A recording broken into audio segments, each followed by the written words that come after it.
এই মুহূর্তটার জন্য আমি অনেক দিন অপেক্ষা করেছি। এখন চলো শুরু করি।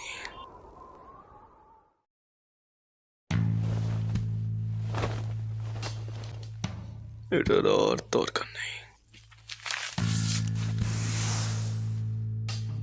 এটার ভিতরে ঝামেলা হিসেবে ধরা হবে না, তাই নিজেকে আটকানোর কোনো দরকার নেই।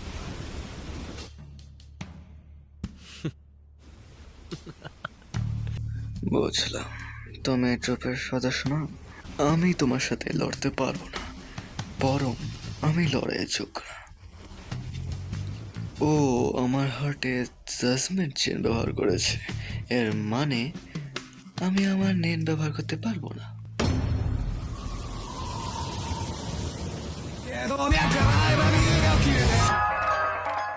死ぬまでやろう。オーケー。